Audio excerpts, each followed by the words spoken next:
Good day, and welcome back to the Vitality Project. I'm Dr. Bob.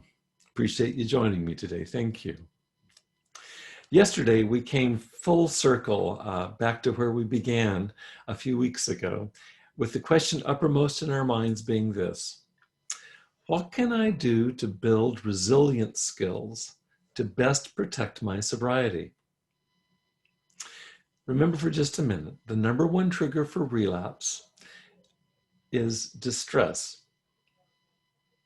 Notice that I didn't say stress. I've said stress for the longest time, but I've come to realize that the number one trigger for relapse is not stress, or we'd all be had because we face stress right and left, but it's when that stress moves into distress.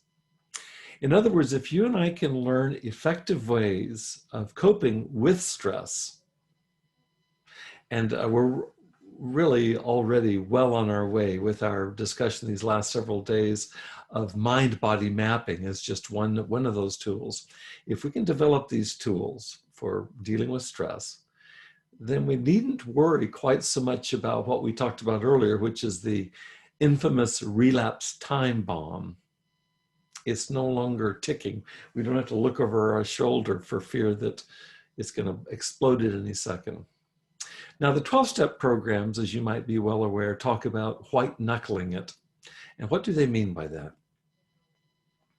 Well, you and I might be able, just by sheer gumption, to get sober for a while. Most anybody can do that for a while. But just allow stress to come onto the scene. And our point here is it always does sooner or later, and then we're done. So here's how it goes. Stress, which is inevitable, leads to distress, which need not be inevitable. That's our point. We're working on developing skills to keep stress, as being just stress. But when stress moves into distress, this leads to craving for relief from the distress. And you and I both know what happens next. It leads to relapse. Do you get the math on this one? It's as certain as can be. You can count on it.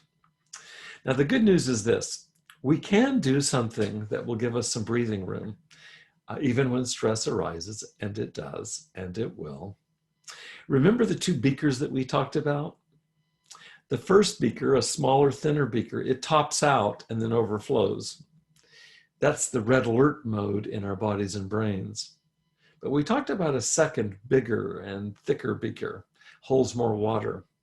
And it doesn't come even close to topping out. When you pour that same amount that topped out in the first beaker, pour that into the second beaker, you've got lots of room left.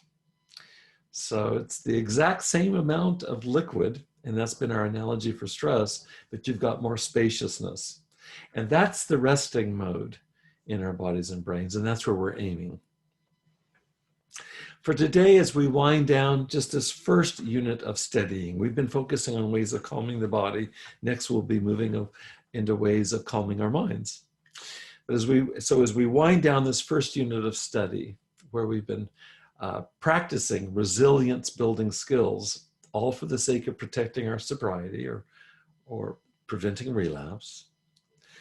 As we wind this down, I want you to spend a few minutes reflecting back on all that we've talked about the last several posts here together. And I'm going to give you a saying to chew on, and I'd like you to do that.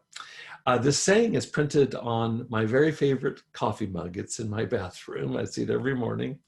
It was given me years ago by my daughter Amanda when she was much younger. And here's what that mug says. This is what I want you to reflect on. Peace.